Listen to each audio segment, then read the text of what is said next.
మరి పిలిచిండు కేసీఆర్ వస్తాడా కేటీఆర్ వస్తాడా రండి అన్నాడు. నీకు కేసీఆర్ అంత లేదు కానీ మేము చాలు నీకు వస్తాం, మీరు ఎక్కడ పెడతారో పెట్టండి వస్తాం. కాకపోతే మేమంటే ఎప్పటికప్పుడు రెడీగా ఉంటాం, ఎందుకంటే ఇలా 10 ఏళ్ళు మునిగి తేలిన వాళ్ళం కాబట్టి మేము ఎప్పుడు రెడీ. కాకపోతే మీకు కొద్దిగా ప్రిపరేషన్ టైం కావాలి, మాకు తెలుసు.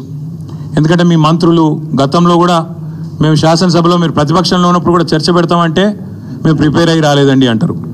ముఖ్యమంత్రి గారు అయితే ఆయనకు తెలుసు, మీకు పాపం బూతులు తిట్టడమే ఈజీ, చాలా ఈజీ కదా. బూతులు మాట్లాడడము, డైలాగులు కొట్టడము, గుడ్డలు ఉడదీస్తా అనడము, గుడ్డలు ఉడదీస్తేనే ఇందిరమ్మ గొప్పతనం తెలుస్తుంది అనడము, ఇవన్నీ చాలా ఈజీ.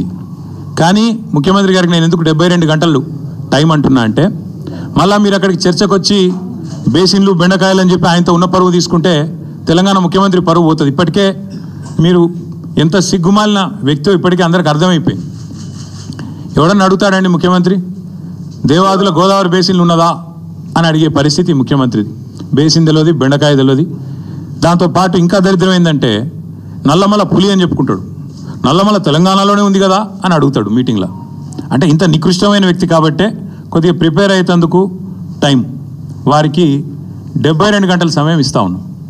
లేదు ముఖ్యమంత్రి గారు కనుక ముచ్చటపడి లేలే మా సొంత ఊరికే రండి కొండారెడ్డిపల్లి కంటే అక్కడికైనా వస్తాం, లేదు మా సొంత నియోజకవర్గం కొడంగల్లో పెడతా నేను అంటే నీ ఇష్టం అక్కడైనా పెట్టు, లేదు మా నాయకుడు కేసీఆర్ గారి సొంత ఊరు చింతమడకకు వస్తావా అక్కడ రెడీగా ఉంటాం, లేదు మా నాయకుడు కేసీఆర్ గారి నియోజకవర్గం గజ్వేలు అక్కడికి వస్తావా నీ ఇష్టం, ఊరు నీ ఇష్టం, ప్లేస్ నీ ఇష్టం, సమయం డేటు అన్నీ నీ ఇష్టం, నేను రెడీ, మా పార్టీ తరపున నీ సవాల్ను స్వీకరిస్తూ ఉన్నాం.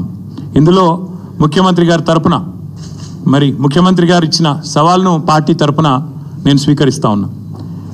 వాస్తవాలు చెప్పాలి అంటే దశాబ్దాలుగా దగాబడ్డ తెలంగాణను కేసీఆర్ గారి నాయకత్వంలో ముఖ్యంగా వ్యవసాయము, సాగునీటి రంగంలో ఎట్లాంటి విప్లవం సృష్టించినామో ప్రజలందరికీ ఇప్పటికే వారి అవగాహనలో ఉంది, వారి అవగతంలో ఉంది, వారి అనుభవంలో ఉంది. అయినప్పటికీ కొన్ని విషయాలు గుర్తు చేయాల్సిన బాధ్యత మా మీద ఉన్నది. ఆనాడు సమైక్య రాష్ట్రంలో తెలంగాణను నీళ్ళు ఇవ్వక ఎండబెట్టినారు కాబట్టే, కరెంట్ ఇవ్వక కాల్చక తిన్నారు కాబట్టే తెలంగాణ ఉద్యమం పుట్టింది. నీళ్లు, నిధులు, నియామకాలు అనే ఒక నినాదంతో ఆనాడు మేము ఉద్యమాన్ని నడిపాం. ఈరోజు ముఖ్యమంత్రి గారు కూడా అదే నినాదంతో పనిచేస్తున్నారు. నీళ్ళేమో ఆంధ్రాకు పంచుతున్నారు, ఆంధ్రాకు పంపుతున్నారు, బనకచెర్ల పేరిట ఇంకో పేరిట, నిధులేమో ఢిల్లీకి పంపుతున్నారు.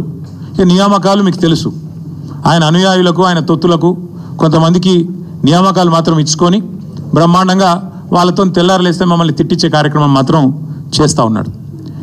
వాస్తవం ఏంటి అంటే స్వతంత్ర భారతదేశ చరిత్రలో 78 ఏళ్ళ భారతదేశ స్వాతంత్రానంతరం ఏ ప్రభుత్వము కూడా కేసీఆర్ గారి ప్రభుత్వం చేసినంతగా రైతులకు ఎన్నడూ సాహసోపేతమైన కార్యక్రమాలు తీసుకోలేదు అనేది అక్షర సత్యం. రైతు బంధు అనే ఒక విప్లవాత్మకమైన పథకం, ఇది ఇక్కడ అక్కడ కాదు. మొన్న నేను ఆక్స్ఫర్డ్ యూనివర్సిటీకి పోయినా, అక్కడ నేను చెప్తుంటే వాళ్ళే పరిశాన్ అవుతున్నారు. దాదాపు $9 బిలియన్ 70 లక్షల మంది రైతుల ఖాతాల్లో 11 విడతలుగా వేసినాము. Direct benefit transfer farm input program called Rythu Bandhu అని చెప్తుంటే ఆక్స్ఫర్డ్లోని అధ్యాపకులు, ఆక్స్ఫర్డ్లోని అక్కడి విద్యార్థులు కూడా ఇది నిజమేనా అన్నట్టు అబ్బురపడి చూస్తూ ఉన్నారు. తెలంగాణ నేల మీద రైతు రాజ్యం తెచ్చిందే కేసీఆర్ గారు. భారతదేశంలోనే మొట్టమొదటిసారిగా అన్ని రంగాలకు 24 గంటల ఉచిత విద్యుత్తు, 24 గంటల విద్యుత్తు, అందులో ఉచిత విద్యుత్తు రైతులకు ఇచ్చిన మొట్టమొదటి రాష్ట్రం తెలంగాణ, మొట్టమొదటి ముఖ్యమంత్రి భారతదేశ స్వాతంత్రానంతరం కేసీఆర్ గారు మాత్రమే. ఇది నువ్వు అవునన్నా కాదన్నా గింజుకున్నా గిలగిల కొట్టుకున్నా రేవంత్ రెడ్డి గారు, ఇది వాస్తవం నిలిచిపోతుంది. ఇందిరమ్మ రాజ్యం అన్నావు, ఇందిరమ్మ గొప్పతనం తెలవాలంటే గుడ్డలు కూడా తీసుకొట్టాలన్నావు. ఇందిరమ్మ గొప్పతనం ఏంది, ఇందిరమ్మ రాజ్యం గొప్పతనం ఏంది నీది అంటే కాలిపోయిన మోటార్లు, పేలిపోయిన ట్రాన్స్ఫార్మర్లు, ఎరువుల కోసం, విత్తనాల కోసం లైన్లలో మళ్ళా చెప్పులు. నువ్వే చెప్పినావు, నీ పార్టీ చెప్పింది, మాకు ఓటేయండి మార్పు తెస్తాం, ఆనాటి రోజులు తెస్తాం అన్నావు. నిజంగానే తెచ్చినావు. ఇవాళ ఎరువుల కోసం, విత్తనాల కోసం ఇవాళ రాష్ట్ర వ్యాప్తంగా నీ చేతగాని ప్రభుత్వం, నీ అసమర్థ ప్రభుత్వం రైతులను కాల్చక తింటున్న మాట వాస్తవం కాదా? నిన్నగాక మన కొమరం భీం జిల్లాలో అక్కడ సిర్పూర్ అనుకుంటా అక్కడ ఊరు, అక్కడ 1000 మంది ఆల్మోస్ట్ యుద్ధాలు చేసే పరిస్థితి ఒక ఎరువు బస్తా కోసం వచ్చిన మాట వాస్తవం కాదా? ఇలా ప్రతి మండలంలో రైతులు ఎరువుల కోసం యూరియా కోసం ధర్నాలు చేసే పరిస్థితి వచ్చిన మాట వాస్తవం కాదా? మీరు ఎరువుల దుకాణాలకు ఆధార్ కార్డు చూపెడితే ఎకరానికి ఒక బస్తా ఇవ్వాలని చెప్పిన మాట, మీ అధికారులకు ఆదేశం ఇచ్చిన మాట వాస్తవం కాదా? ఎరువులు కూడా పంచే శాతగాని నువ్వు ఇవాళ కేసీఆర్ లాంటి నాయకుడిని పిలిచి చర్చకు రా అని మాట్లాడితే నవ్విపోదురుగాక నాకేమి సిగ్గన్నట్టు ఇంతకంటే హీనమైన పరిస్థితి ఉండదు. అట్లాగే దశాబ్దాలు దగా చేసింది నీ ప్రభుత్వం కాదా? సాగునీటి ప్రాజెక్టులు కట్టకుండా రైతులను ఎండబెట్టి రైతుల ఆత్మహత్యలకు తెలంగాణను కేర్ ఆఫ్ అడ్రస్గా మార్చింది మీరు కాదా? అదే కేసీఆర్ గారు రైతుకు పెట్టుబడి ఇచ్చిండు, ఉచితంగా విద్యుత్ ఇచ్చిండు, చెరువులు నింపే మిషన్ కాకతీయ తెచ్చిండు, చెక్ డ్యాములు కట్టిండు, ఆఖరికి వాగులల్లో కూడా గోదావరి నీళ్ళని తీసుకొచ్చి పోసి ఒక మాంజీరా వాగులో, హల్దీ వాగులో, కొడెల్లి వాగులో వాగులు నింపిన ఘనత కూడా కేసీఆర్ దా కాదా? ఒక్కసారి గుర్తు తెచ్చుకోమని రేవంత్ రెడ్డి గారిని అడుగుతా ఉన్నా. కరోనా సమయంలో దేశమంతా అతలాకుతలం అవుతుంటే ఆనాడు 7,500 ధాన్యం కొనుగోలు కేంద్రాలు పెట్టి ఆఖరి గింజదాకా కొని రైతులను కంటికి రెప్పలాగా కాపాడుకున్నది కేసీఆర్ కాదా?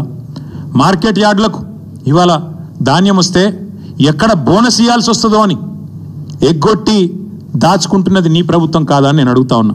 అట్లాగే ప్రపంచంలో ఎక్కడన్నా ఉన్నదా రైతు బీమా? ఒక రైతు చనిపోతే 5 లక్షల బీమా ఇచ్చే సంస్కారవంతమైన ప్రభుత్వం ఈ భారతదేశంలో కాదు ప్రపంచంలో ఎక్కడన్నా ఉందా? అది తెచ్చింది కేసీఆర్ కాదా?